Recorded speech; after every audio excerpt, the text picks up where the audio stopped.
Hello friends, did you know that apples can grow in Alaska? And I'm not talking about just little crab apples. These are actual apples, and they are from two of our neighbors' apple trees. They're not big, but they are very tasty, sweet and a little bit tart, and we are so grateful that they share them with us. Really good. Woo! So much flavor. Our neighbor messaged us a few days ago and said that a moose had gotten its head into its apple tree and broke a branch, and a bunch of apples were on the ground. So he was ready to harvest the apples and make sure they didn't become moose food. So we took a wagon over yesterday and he gave us all these beautiful apples. And then the boys and I picked these ones behind me from another neighbor. Now we will make sure to keep the best of these apples to just eat plain like this.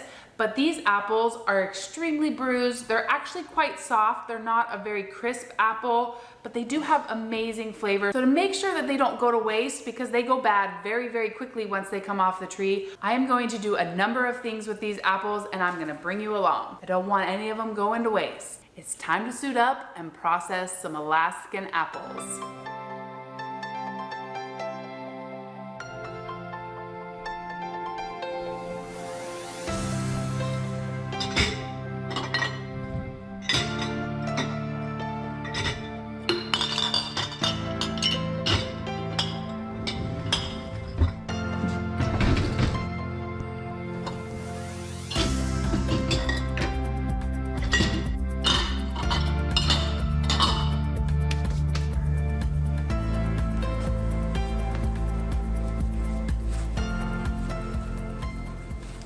To begin this project, I have the dishwasher full of quart jars so that they are sanitized and hot and ready to go. The first thing that I'm going to be tackling is apple pie filling in a jar. I do this first because any of the scraps from the apple pie filling we can then use in the applesauce, which is coming next. For the apple pie filling, Bennett is coring and peeling the apples. All the peels and cores go in here for applesauce, and then the apples go in here. This is some salt water so that they don't turn brown before we put them in the apple pie filling.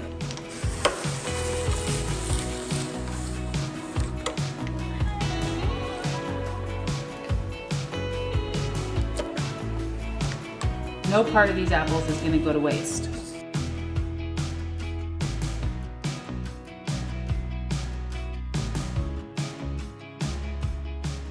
I am over here at the stove. We are going to be combining sugar, cinnamon, clove, nutmeg, and cornstarch and water into a pot. This is going to be the syrup in our apple pie filling.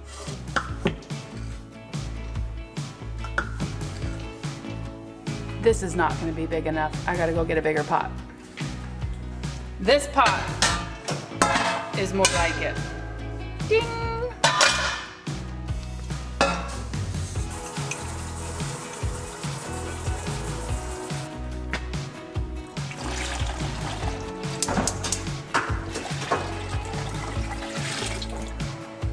Cornstarch and water.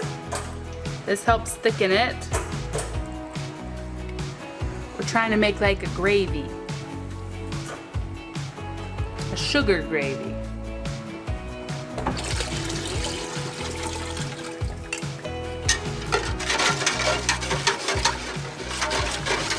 I'm dusting off our 2 water bath canners. Thankfully, when processing apples, we just have to do a 15 to 25 minute water bath. We are not having to pressure cook anything, which takes a lot more time. And what? I thought it was an earthquake between you shaking the counter and that. And using a water bath canner takes a lot less of your attention than using a pressure cooker, where you have to make sure it keeps at pressure. We just have to get it to a boil, make sure there's enough water in it, and set a timer. Our apple pie filling mix is definitely thickening up. It's creating more of like a gel or a gravy texture now. Just about ready. We can start thinking about putting our stuff in the cans. Jello. Grab it. There's the big chopping. We do that too, but that just cuts it really.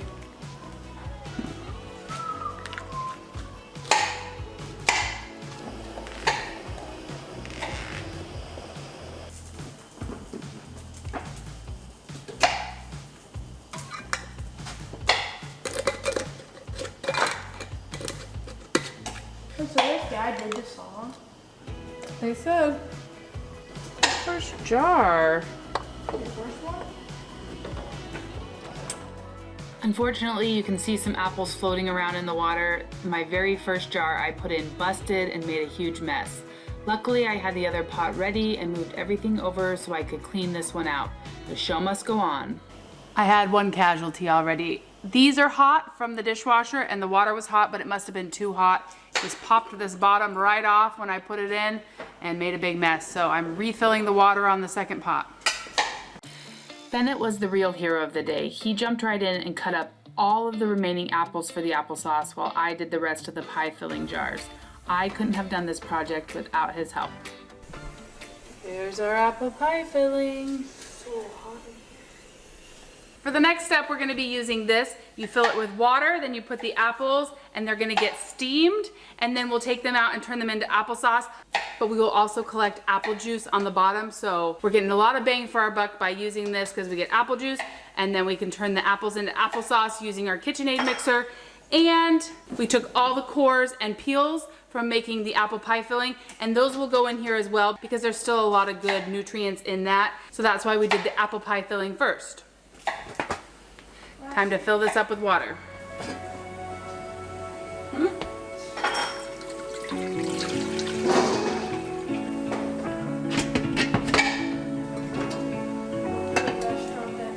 The beauty of this method that we're doing is that we don't actually have to get rid of anything. We don't have to cut out the core. We don't have to get rid of the stems.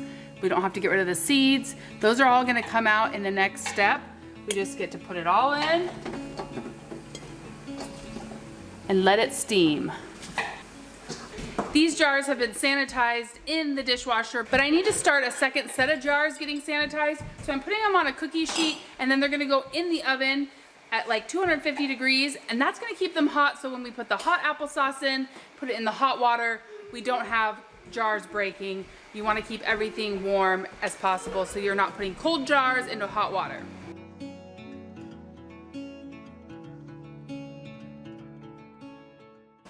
It is so hot in here. We have the windows open, we have the fan going. I just gotta go change out of my sweatshirt. It's just too hot. With all the burners going and the oven, it's just hot, even though it's very cool outside. It does not feel like that in here. To make our applesauce, we are using 2 KitchenAid attachments. You actually combine parts of each of these to make the applesauce. This is a food grinder, this is a strainer. So what happens is you put the apples in here that are soft and strained, and then it has this thing here that's pulverizing it, and then this is the strainer. So it's very fine mesh here.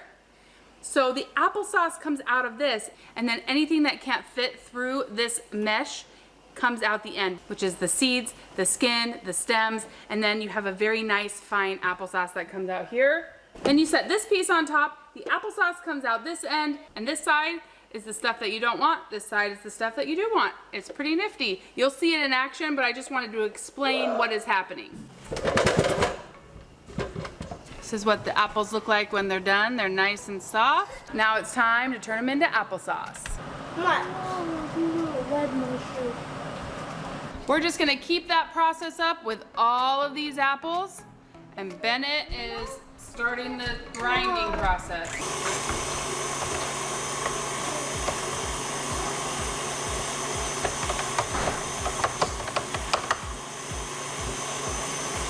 That's funny, right? Eddie walks his mom. With Bennett running the grinder, I was able to start collecting some of the apple juice from the steamer. Isn't this contraption just amazing? Here's our hot apple juice. We're gonna put this in and seal it up too. I grabbed the hot jars out of the oven with the tongs and then use a pitcher to hold the jar. The apple juice comes out boiling hot, so you cannot hold the bottle with your hands. No sugar necessary. This apple juice is amazing just how it comes out. Then it was time to start bottling up the applesauce. Never overfill your jars and always wipe off the rim before putting on the lid. After a 15-minute soak in the water bath, our first batch of applesauce and juice is done. I'm exhausted. Gotta keep pushing through. Weston came and took a turn making applesauce, and then Bennett saved the day once again by reading stories to his brothers while I did the dance between steaming apples, grinding the applesauce, and getting jars in and out of the water bath. It was a long afternoon of processing apples.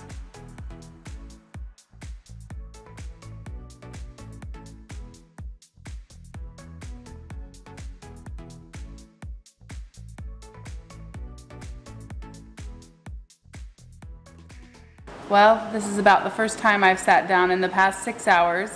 This was an exhausting project. I just had a little bit of hot apple juice left. I'm gonna sit and enjoy it for just a minute. I'm waiting for the last batch in the water bath canner. Gotta get this mess cleaned up and call it a day.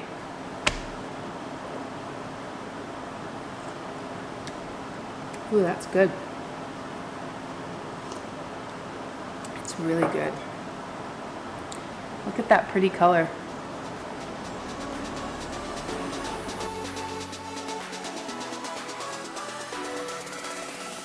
Well, I'm gonna push through, clean the dishes, and get this kitchen clean so that I can spend some quality time with my boys tomorrow.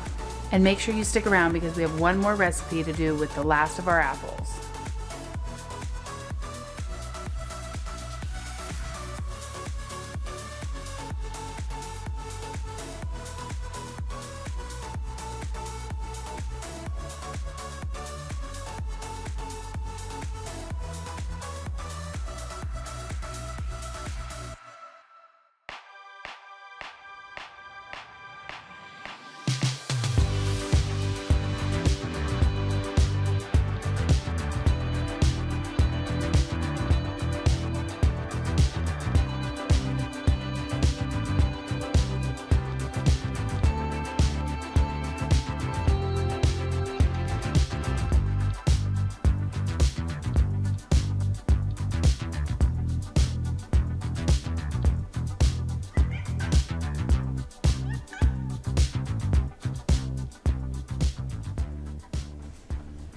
Hello, Miss Luna. Did you come to inspect all my apples? Yeah. There you are. There you are. There you are. Oh, yeah. Well, friends, this is what we ended up with after a long afternoon of canning. 16 applesauces, 12 apple pie fillings, and 8 jars of apple juice. It's gonna last us a very long time. But I did want to do one more thing with the apples that we had, and I saved behind this little bucket of apples. And in my mind, I thought, oh, I'm just gonna jump right into the next project.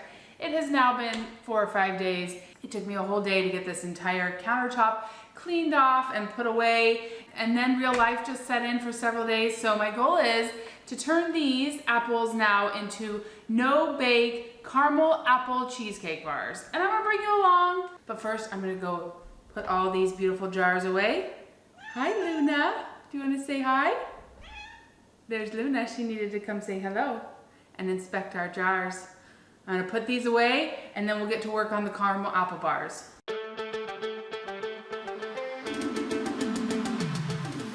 So I'm afraid that I chose quite the recipe. It has 4 different parts: the crust, the cheesecake, the apple pie topping, and caramel.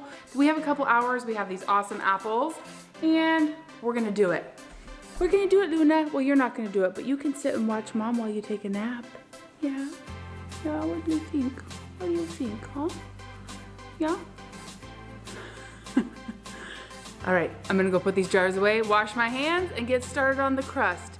It's made with Biscoff cookies. How can you go wrong there?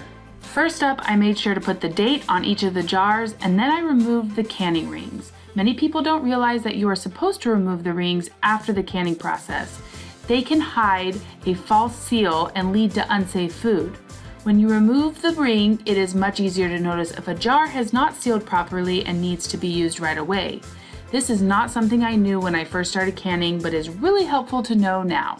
So this recipe caught my eye on Instagram because 1, I remembered that I had bought some Biscoff cookies at the beginning of the summer when they were on sale at Costco, and 2, because I knew I was gonna be picking apples. So we're starting with the crust. It says 20 Biscoff cookies. I'm actually going to be doubling the recipe so that I can take one to another family.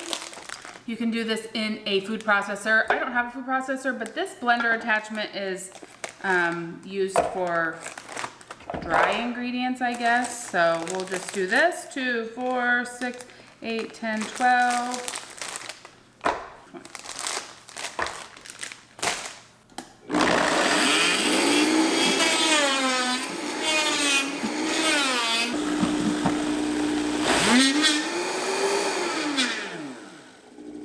Didn't mean to do that. All right, we have Biscoff sand now. And I'm going to be adding 2 cups of pecans. Right. Wonder if I should dump this out. Probably, and then we'll recombine it all.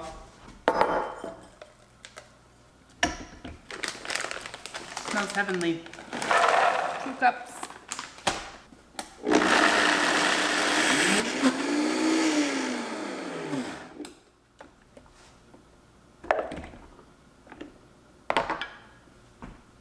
Got this little piece of cookie that doesn't want to blend. Started to make pecan butter down there in the bottom. It's all like a paste.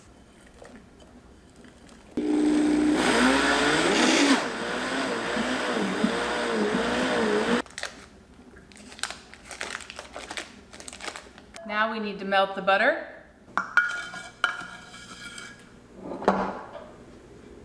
Biscoff, oh my goodness, what a mess. The pecans, melting the butter. Butter!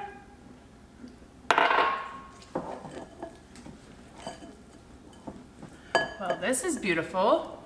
So I'm gonna make ours in this pan and the one that we're gonna deliver in this pan. It says to use parchment paper. I have to cut this one.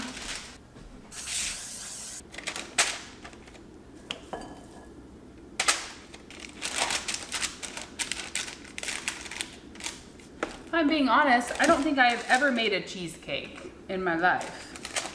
It's just not something that comes to mind when I'm like, ooh, I want to make something. It's usually cookies or a cake, something simple. This is a lot more steps, but I think it's going to be really good. So.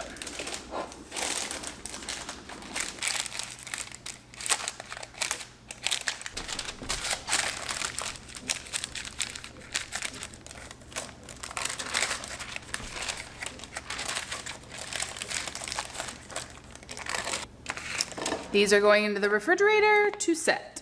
Next up, we're gonna make the cheesecake. Bought this giant thing of cream cheese at Costco. Hopefully it's good. Ooh, good. I was hoping it would have measurements on the side. 16 ounces. So we're gonna use most of this because we're doubling the recipe.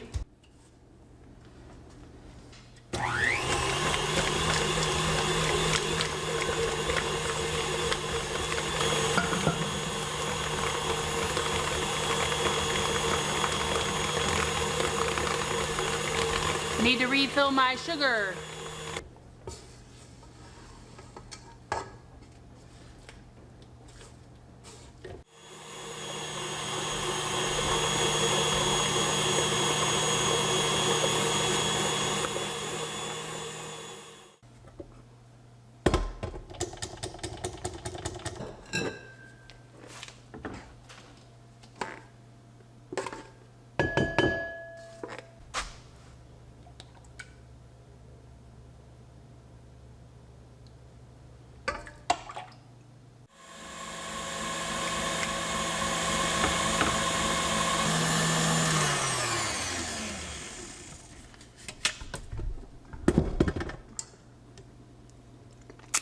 A little bit more.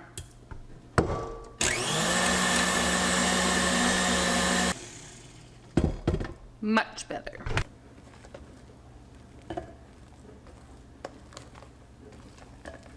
I have 10 minutes before I have to leave to go pick up the boys. So let's get this cheesecake in here and then it can chill while I'm doing all the back to school pickup. And then we'll make the caramel and the apples while the boys are doing their homework.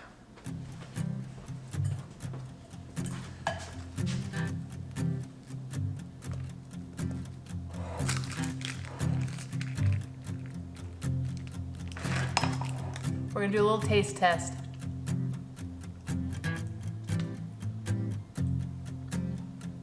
Tastes good. Can't go wrong with cream cheese and sugar.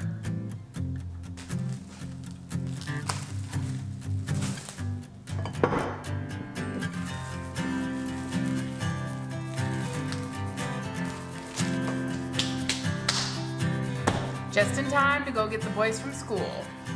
Hello. Everett's home from school, and he's gonna work on his homework packet, and I'm gonna work on getting the apples. I'm getting the apples cut up and ready. I decided I'm gonna keep the peels on. I feel like sometimes with these tiny little apples, if I peel them and core them, I just lose too much of the apple. Oh, cover your cough, please. As you can see, little Everett is much more interested in the apples than getting his homework done. But who can blame him? He'd rather be mom's little helper than do homework any day.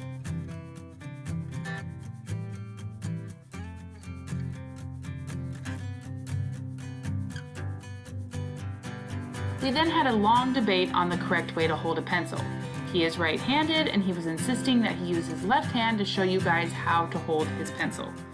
He did eventually get to work on his homework before having an afternoon snack.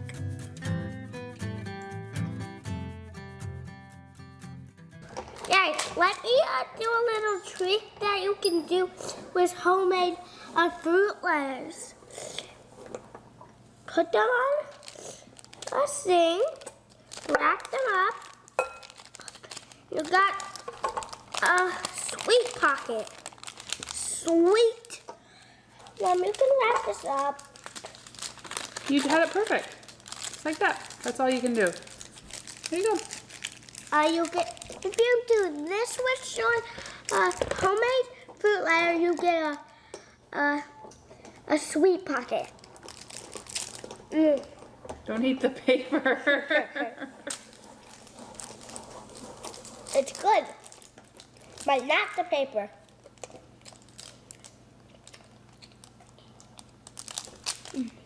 Time to cook up our apples.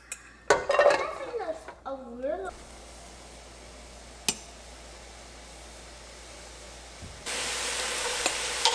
I need a vacuum cleaner.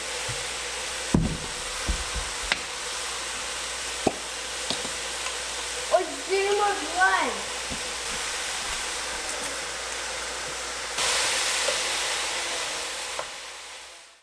I am making the caramel. I have sugar, water. I'm gonna put some Karo syrup. So I'm just supposed to stir until the sugar dissolves, and then you're supposed to back away and just let it cook. I'm not really sure how to know once the sugar dissolves. I think I know what it's gonna look like, but I'm just not sure. Now I'm supposed to wait for it to turn an amber color. Just watch it. Mom? Oh, just the juice. I'm starting to see some brown coloring. It's really hard not to stir it, but it said not to stir it. It's starting to turn an amber color. Hopefully I did it right. I'm gonna wait just another minute, and then I'm gonna add the cream and the vanilla and salt after I take it off the heat.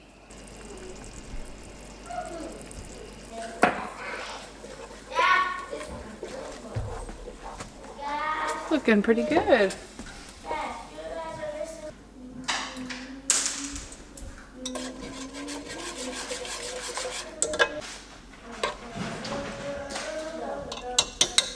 I feel like the color is right. I feel like I may have stirred too long and it crystallized a little bit. The flavor is excellent though. These apples have cooled now. I'm adding them to the top of the cheesecake bars. I got this on. Westy is back here making dinner. This has taken so much longer than I originally thought it would, but that's okay. That's usually how new recipes go. Westy is making mousse spaghetti back here. We've got a spaghetti squash we just cooked. He's cooking noodles and mousse and green beans for dinner. Thanks for helping, Westy. Hey, stop snacking and... Start packing? I said stop snacking and start cooking. I think your noodle water is ready.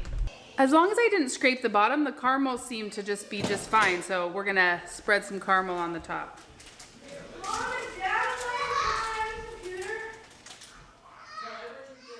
This has chilled for hours, so now it is time to finally try it. It is bedtime, so We're gonna have a little dessert and then get these boys to bed. This may be a one and done thing. It was so much effort for this dessert. Hopefully it'll taste good. What is cheesecake? It is sugar and cream cheese and What's the bottom? whipping cream. It's Biscoff cookie and pecans. All right, there it is. For better or for worse. Let's give it a taste test.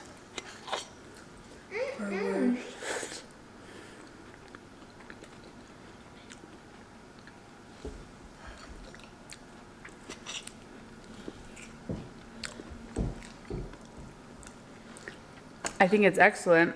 I'm just not sure it was worth that much effort, but I'm gonna celebrate it. I'm gonna enjoy it. Oh, so I got more caramel. You can get more caramel out there. There's a lot more caramel in the fridge.